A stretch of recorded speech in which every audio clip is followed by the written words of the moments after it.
तो इस बीच लखनऊ से बड़ी खबर सामने आ रही है, जहां पर कांग्रेस अध्यक्ष सोनिया गांधी से ईडी की पूछताछ जारी है। वहीं कांग्रेस कार्यकर्ताओं का प्रदर्शन भी दूसरी तरफ देखा जा सकता है। विधानसभा के सामने हिरासत में कांग्रेस कार्यकर्ता लिए गए और आपको बताना चाहेंगे कि बैरिकेडिंग से तोड़कर गांधी प्रतिमा की तरफ बढ़ रहे हैं और पुलिस ने कांग्रेसी नेताओं कार्यकर्ताओं को गार्डन भेजा है। तो ये बड़ी खबर इस वक्त की हम आपको बता रहे हैं, जहां पर एक तरफ ईडी सोनिया गांधी से पूछताछ करने के लिए बुलाती है, तो दूसरी तरफ इस तरीके की तस्वीर सामने निकल के आ रही है। बताना चाहेंगे कांग्रेस कार्यकर्ता जो है वो लगातार प्रदर्शन कर रहे थे। विधानसभा के सामने कांग्रेस कार्यकर्ताओं को हिरासत में लिया गया है, बैरिकेडिंग से तोड़कर गांधी प्रतिमा की तरफ बढ़ रहे थे और पुलिस ने कांग्रेस के नेताओं और कार्यकर्ताओं को इको गार्डन भेजा है।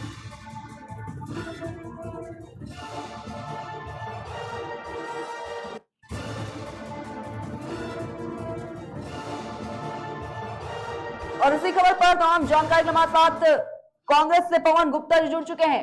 पवन गुप्ता जी, आवाज मिल पा रही है आपको? जी ठीक है, हाँ आवाज आ रही है जी। पवन जी, एक तरफ कांग्रेस अध्यक्ष सोनिया गांधी से ईडी पूछताछ के लिए बुलाती है, तो दूसरी तरफ देखा जा सकता है कि कांग्रेस कार्यकर्ता इस तरीके से प्रदर्शन करने लगते हैं। आखिर क्यों? भाई देखिए, मनी लॉन्ड्रिंग का कोई भी केस नहीं बनता है। हाँ। उसके बाद भी ईडी लगातार सोनिया जी को जांच अपनी उसके लिए बुला रही है और पूछताछ के लिए बुला रही है। आज दूसरी बार उनको बुलाया गया, जबकि पूरा देश जानता है कि पिछले कई महीनों से सोनिया जी बीमार थी। मगर अगर ऐसा कोई भी प्रश्न नहीं जो जिसके जवाब उनके पास नहीं है, मगर उसके बाद भी उनको पूछना है, तो हम कांग्रेस जनों को ये सरकार की तानाशाही और ईडी, सीबीआई और आईटी इनकम टैक्स का जो दुरुपयोग किया जा रहा है सरकार के द्वारा, उसका हम लोग विरोध कर रहे हैं। हम अपनी कांग्रेस की सर्वोच्च नेता जो हमारी इस समय राष्ट्रीय अध्यक्ष सोनिया गांधी जी के साथ हैं और सरकार की इस कार्रवाई का विरोध कर रहे हैं। ये हम लोगों से प्रदर्शन उसी के लिए है। और ये इस तरह की कार्रवाई करके हमको सिर्फ दबाना चाहते हैं, हमारी आवाज को दबाना चाहते हैं। ये कांग्रेस पार्टी इनको विपक्ष में दिख रही है और इनको लगता है कि इनके नेताओं को दबा देंगे, इनके ऊपर दागी बना देंगे, तो इनका प्रदर्शन देश में इनके सामने लग जाएगा। मगर ऐसा हो नहीं पाएगा। देश की जनता समझ रही है कि हमारे नेताओं से क्या किया जा रहा है और ये क्यों किया जा रहा है। इस तरह की कार्रवाई से हमारे नेता घबराने वाले नहीं, कांग्रेस घबराने वाले नहीं। जी ठीक है पवन गुप्ता जी, लेकिन बैरिकेडिंग्स को तोड़कर गांधी प्रतिमा की तरफ इस तरीके से बढ़ना कहां तक आपको सही लगता है? क्या इस तरीके से प्रदर्शन करना सही है? हम लोग कोई हिंसा कोई हम लोग हिंसा की कार्रवाई या कोई भी हम लोग ऐसा प्रदर्शन नहीं करना चाहते हैं। हाँ। मगर जब हम प्रदर्शन करके ईडी कार्यालय जा रहे हैं, हाँ। उस पर आप बैरिकेडिंग लगा दें, हमको वहां जाने से रोकें, हम ईडी कार्यालय के बाहर प्रदर्शन करना चाहते हैं, तो उसमें उसको हमें रोकना, उस तरह की कार्रवाई करके गिरफ्तार करना, हम लोगों को परेशान करना, लाठी चलाना, ये आंसू गैस चलाना, ये सब कार्रवाई दमनकारी नीतियां सरकार की हैं। मगर हमारे प्रदर्शन को नहीं रोक पाएगी। हम ये प्रदर्शन करते रहेंगे जब तक हमारे नेताओं के साथ इस तरह न्याय होता रहेगा। ठीक है पवन गुप्ता जी, लेकिन सरकार तो यही कहती है कि अगर ईडी पूछताछ के लिए बुला रही है तो इसमें गलत कहां से है? अभी ये चीजें तय तो नहीं हो पाई हैं, लेकिन सिर्फ ईडी पूछताछ के लिए बुलाती है, उसके बाद इस तरीके से कांग्रेस कार्यकर्ता जो है वो प्रदर्शन करने लगते हैं, बैरिकेडिंग तोड़ देते हैं, गांधी प्रतिमा की तरफ बढ़ते हैं। उसके बाद कहीं ना कहीं प्रशासन को एक्टिव होना पड़ता है हिरासत में, इसीलिए कांग्रेस कार्यकर्ताओं को लिया गया। ईडी पूछताछ से डरा रही है, कुल विपक्ष के नेताओं को क्यों? उनको नेता क्यों नहीं किसी भाजपा के नेता को? अभी अगर राफेल के ऊपर इतनी सब हल्ला पूरे देश में मचा था, उसमें सब दुनिया भर की बातें सामने आई, तब उसमें क्यों नहीं भाजपा के नेताओं को ईडी ने पूछताछ के लिए बुलाया? क्यों नहीं हमारे आदरणीय प्राइम मिनिस्टर नरेंद्र मोदी को ईडी ने पूछताछ के लिए बुलाया? ऐसे बहुत से मैटर है जिसमें ईडी सत्ता पक्ष के नेताओं को बुला सकती है, मगर उनको नहीं बुलाती है।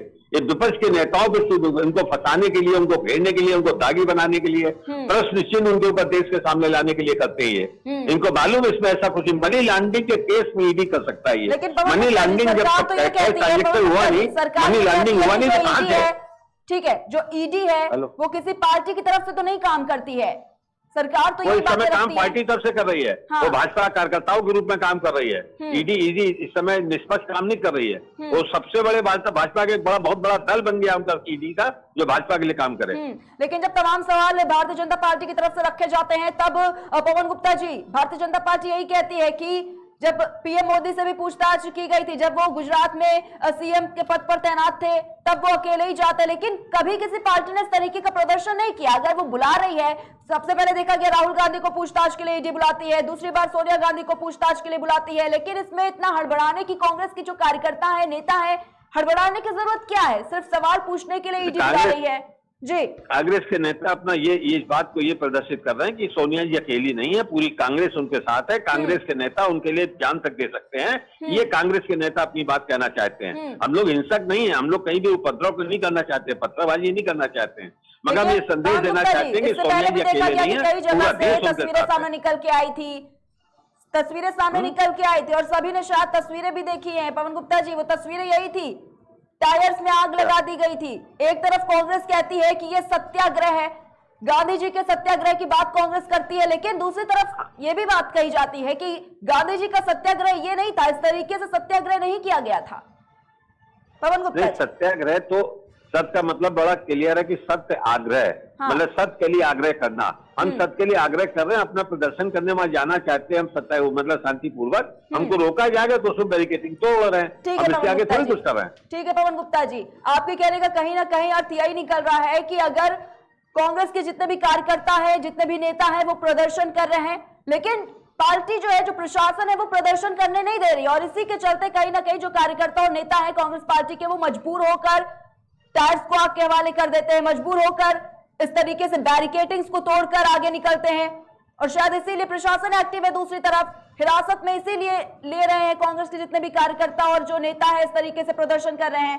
पवन गुप्ता जी, अभी 15 मिनट पहले अभी राहुल गांधी जी ने लोकसभा में मांग की कि महंगाई पर चर्चा हो। जब सरकार नहीं मानी तो वो लोग निकल के आके उन्होंने वहां पे चौक पे आके बैठ गए, विजय चौक पर। वहां पर अभी पूरे कांग्रेस के जितने सांसद, उन्होंने 15 मिनट पहले प्रदर्शन किया, और उसके बाद राहुल जी को, जितने सांसद वहां बैठे, सबको अरेस्ट कर लिया गया, हिरासत में ले जाया गया अभी 15 मिनट पहले। तो हम तो अपनी बात कहना चाहते हैं, हमारी बात आप कहने का मौका नहीं देंगे तो हम धरना देके आग्रह के साथ इन सबके साथ हम अपनी बात कहना चाहेंगे। तो जैसे अभी किए गए दिल्ली में राहुल गांधी महंगाई के ऊपर किए गए, ये सरकार तो सुनना ही नहीं चाहती, सिर्फ दमनकारी नीति अपनाना चाहती है और सिर्फ कुचलना चाहती है हमारे कांग्रेस जनों को, कांग्रेस के नेताओं को, क्योंकि हम लोग इनके खिलाफ आवाज उठाते हैं। देखिए, हमारा सत्ता पक्ष और विपक्ष लोकतंत्र के दो पहलू हैं। सत्ता पक्ष जितना मजबूत हो, विपक्ष उससे ज्यादा मजबूत होना चाहिए। विपक्ष एक ऑडिटर के रूप में, एक नकेल के रूप में सत्ता पक्ष के ऊपर होता है, इसके किए गए कार्यों पर नकेल रखता है, उस पर पूरी निगरानी रखता है। अगर आप विपक्ष को बर्बाद करेंगे तो हमारा लोकतंत्र बर्बाद हो जाएगा, हमारा लोकतंत्र खत्म हो जाएगा। तो हम तो अपने विपक्ष का दायित्व निभा रहे हैं, हम जिस हमारे जो दायित्व उसका निर्वाह कर रहे हैं वही कर रहे हैं। अब उसके लिए आप हमारे ऊपर ईडी लगा दें, सीबीआई लगा दें, आईटी लगा दें, और भी दुनिया के कोई कानून लगा दें, ठीक है, हम उसको फेस करेंगे। अगर हम इससे घबरा रहे होते तो आज राहुल गांधी ने 51 घंटे लगातार 7 दिन पूछताछ में दिया, और उसमें हम लोग सुप्रीम कोर्ट जाके इसमें स्टे ले सकते थे, हमने नहीं लिया। सोनिया जी जा सकती थी, स्टे ले सकती, नहीं लिया। हम जवाब देने में, पेश होने में, कोई जवाब देने में तो हम लोग पीछे नहीं है, मगर ये इस बात को इनको भी समझना चाहिए, दमनकारी नीति इनको बंद करनी होगी। हम कांग्रेस जन इस समय इसलिए प्रदर्शन करके ये दर्शा रहे हैं, सोनिया जी अकेले नहीं है, पूरी कांग्रेस उनके साथ है, पूरा देश उनके साथ। लेकिन पवन गुप्ता जी, सरकार यही कह रही है कि शांति से भी तो किया जा सकता है प्रदर्शन, और राहुल गांधी से जब ईडी पूछताछ के लिए बुलाती है तब भी देखा गया कि धारा 144 वहां पर लागू थी, और उसके बाद किस तरीके से प्रदर्शन किया गया कांग्रेस कार्यकर्ताओं की तरफ से, तब भी हिरासत में लिया गया था। और दिल्ली के अकबरपुर रोड पर भी आपने देखा होगा किस तरीके से जो कांग्रेस के कार्यकर्ता है, जो नेता हैं, किस तरीके से प्रदर्शन करते हैं। और इसी के चलते, बार बार यही कह रही हूँ पवन गुप्ता जी, इसी के चलते यही कह रही है सरकार के प्रशासन को तो एक्टिव होना ही पड़ेगा, हिरासत में तो लेंगे ही प्रशासन। धारा 144 लागू थी, उसके बाद भी किस तरीके से प्रदर्शन हुआ था। आज इन्होंने जितने भी प्रदर्शन, इनके खिलाफ कोई बात कहने के लिए इन्होंने सब जगह धारा 144 लगा रखी है। हम कैसे उस बात को, अपनी बात को जनता के सामने लाएं, कैसे बात को कहें, अन्याय के खिलाफ कैसे आवाज उठाएं, किस तरह से हम करें। तो हम प्रदर्शन कर रहे हैं, हो सकता है कहीं एक आध कार्यकर्ता कोई इधर उधर कोई बात कर दे, तो उसके लिए हम नहीं कह रहे, मगर बाकी हम लोग कहीं भी, हमारा प्रदर्शन हिंसात्मक नहीं होता कभी भी। हम लोग कभी हिंसा में, कभी हम लोग ना चाहते हैं ना हिंसात्मक को करना चाहते हैं। प्रदर्शन के लिए रोका जा रहा, उसका विरोध किया, बैरिकेडिंग तोड़ी है उसके लिए, तो वो हमारा अधिकार, हम क्या करें, हम जाना चाहते हैं, हमको रोका जा रहा है, हमको जाने देते हैं ना, इतना कि ये क्यों डर रहे हैं, ये हमारे प्रदर्शन से, हमारे ईडी के सामने नारे लगाने से क्यों डर रहे हैं। इनको क्या, इनको किस बात का डर है? सरकार, इनके पास पूरी फौज है, इनके पास पुलिस है, इनके पास सभी सरकारी एजेंसियां, ये तो को बढ़ा रहे हैं। ठीक है, लेकिन पवन गुप्ता जी, ये भी तो कहा जा रहा है, कांग्रेस के कई नेता इस तरीके के बयान भी दे रहे हैं कि 2024 को लेकर कहीं ना कहीं अब ईडी का सहारा जो है वो भारतीय जनता पार्टी ले रही है और राहुल गांधी हो गए या सोनिया गांधी हो गए, इस तरीके से फंसाने की कोशिश की जा रही है। कहां तक सही मानते हैं? ये 24 के चुनाव से बहुत डर रहे हैं। हाँ। इनको समझ में आ गया है कि देश की जनता धर्म की राजनीति से उब गई है। हाँ। ये अभी तक लगातार जो 3-4 चुनाव जीते विधानसभा लोकसभा के धर्म की राजनीति से जीते, आपस में फूट डालने का जो एक अंग्रेजों का काम था। अंग्रेज जब तक यहाँ से राज करते रहे, उनकी एक नीति थी फूट डालो राज करो। उस समय हम लोग कांग्रेसी थे, स्वतंत्रता संग्राम थे, हम लोगों ने देश के लिए कुर्बानी करके लड़ाई लड़ी। उस समय ये लोग मुखबरी करते थे। अब ये अपने उन्हीं आकाओं की सीध लेके आ गए, देश में फूट डालने, हिंदू मुस्लिम कर करके देश को फूट डालने का काम करते हैं और उसमें अपना राज कर रहे हैं। मगर अब जनता इसको समझ रही है और धीरे धीरे उब रही है। 2024 का चुनाव कैसे जीते उसके रास्ते बनाना चाहते हैं, उसके लिए हम लोगों पे दाग लगा रहे हैं। ईडी और सीबीआई सब कर रहे हैं, करेंगे, देश की जनता देखेगी, हम उसको फेस करेंगे। हम उससे भागने वाले नहीं है। हमने, हमारी नेता ना राहुल गांधी ने ना सोनिया जी ने कभी मना नहीं किया कि हम फेस नहीं करेंगे, हम नहीं जाएंगे, हम ईडी सामने नहीं जाएंगे, उनके सवालों का जवाब नहीं देंगे। तो दे रहे हैं, जवाब देंगे नहीं। हम लोग कोर्ट से स्टे भी ले सकते थे, नहीं मांगा। ठीक है पवन गुप्ता जी, बहुत बहुत शुक्रिया आपका हमारे साथ जुड़ने के लिए। तो लखनऊ से बड़ी खबर मैं आपको बता रहा हूं, जहां पर कांग्रेस अध्यक्ष सोनिया गांधी से ईडी की पूछताछ जारी है और कांग्रेस कार्यकर्ताओं का प्रदर्शन भी दूसरी तरफ जारी है। और विधानसभा के सामने जो कांग्रेस के कार्यकर्ता है उन्हें हिरासत में लिया गया है। बैरिकेडिंग तोड़कर गांधी प्रतिमा की तरफ जो कार्यकर्ता थे, जो नेता थे, वो बढ़ते नजर आए और इसी के चलते कहीं ना कहीं प्रशासन को काफी एक्टिव होना पड़ा और पुलिस ने कांग्रेस के नेताओं और कार्यकर्ताओं को इको गार्डन भेजा है। तो बड़ी खबर लखनऊ से हम लगातार आपको बता रहे, जहां पर कांग्रेस कार्यकर्ताओं का प्रदर्शन जो है वो देखने को मिला और दूसरी तरफ देखा जा सकता है कि प्रशासन भी काफी एक्टिव नजर आया और विधानसभा के सामने जिस तरीके से कांग्रेस की कार्यकर्ता प्रदर्शन करते नजर आए, उसके बाद प्रशासन एक्टिव होकर उन कार्यकर्ताओं को हिरासत में लिया है और पुलिस ने कांग्रेस के जो कार्यकर्ता, जो नेता थे, जो प्रदर्शन कर रहे थे, उन्हें इको गार्डन भेजा है।